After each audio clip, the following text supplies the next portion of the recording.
दर्शक बंधु पिजुली शीतदिन बजार सबुठारु बिक्री हेउथिबा फल ଏହା ଖାଇବାକୁ ଯେତିକି ସ୍ୱାଦିଷ୍ଟ ସେତିକି ଲାଭଦାୟକ ବି ହୋଇଥାଏ। ବହୁ ଲୋକ ଶୀତ ଋତୁରେ ଖରାରେ ବସି ଏହାକୁ ଖାଇଥାନ୍ତି। ପିଜୁଳିରେ ଅନେକ ପୋଷକ ତତ୍ତ୍ୱ ମିଳିଥାଏ ଯାହା ସ୍ୱାସ୍ଥ୍ୟ ଏବଂ ସ୍କିନ୍ ପାଇଁ ବହୁତ ଲାଭକାରୀ ହୋଇଥାଏ। ତେବେ ପିଜୁଳି ପୁଷ୍ଟିକର ଗୁଣରେ ପରିପୂର୍ଣ୍ଣ ଏକ ଫଳ ଭାବେ ବିବେଚନା କରାଯାଏ। ଏହାର ଅନେକ ଔଷଧୀୟ ଗୁଣ ରହିଛି ଯାହା ଆପଣଙ୍କୁ ବିଭିନ୍ନ ପ୍ରକାର ସ୍ୱାସ୍ଥ୍ୟ ସମସ୍ୟାରୁ ନିଜକୁ ରକ୍ଷା କରିପାରିବ। ପିଜୁଳିରେ ଆଣ୍ଟିଅକ୍ସିଡେଣ୍ଟ ଭିଟାମିନ୍ ସି ଏବଂ ପୋଟାସିୟମ ଭରपूर ରହିଛି।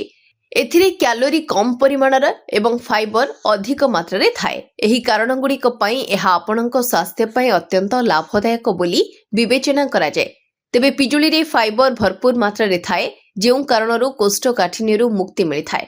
କିନ୍ତୁ ଯଦି ଆପଣ ଏହାକୁ ଅଧିକ ଖାଇଥାନ୍ତି ତେବେ ଆପଣଙ୍କର ହଜମ ପ୍ରକ୍ରିୟା ମଧ୍ୟ ଖରାପ ହୋଇପାରେ। ଏପରି ପରିସ୍ଥିତିରେ ଆପଣ ଏହାକୁ ଖାଇବାଠାରୁ ଦୂରେଇ ରହିବା ଭଲ।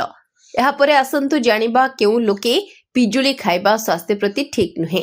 ପିଜୁଳିରେ ଫାଇबर ଭରपूର ମାତ୍ରାରେ ଥାଏ ଯେଉଁ କାରଣରୁ କୋଷ୍ଠକାଠିନ୍ୟରୁ ମୁକ୍ତି ମିଳିଥାଏ। କିନ୍ତୁ ଯଦି ଆପଣ ଏହାକୁ ଅଧିକ ଖାଇଥାନ୍ତି ତେବେ ଆପଣଙ୍କର ହଜମ ପ୍ରକ୍ରିୟା ମଧ୍ୟ ଖରାପ ହୋଇପାରେ। ବିଶେଷ କରି ଯେତେବେଳେ ଆପଣ ଇରିଟେବଲ ବାଉଲ ସିଣ୍ଡ୍ରୋମରେ ପୀଡ଼ିତ, ଏପରି ପରିସ୍ଥିତିରେ ଆପଣ ଏହାକୁ ଖାଇବାଠାରୁ ଦୂରେଇ ରହିବା ଭଲ।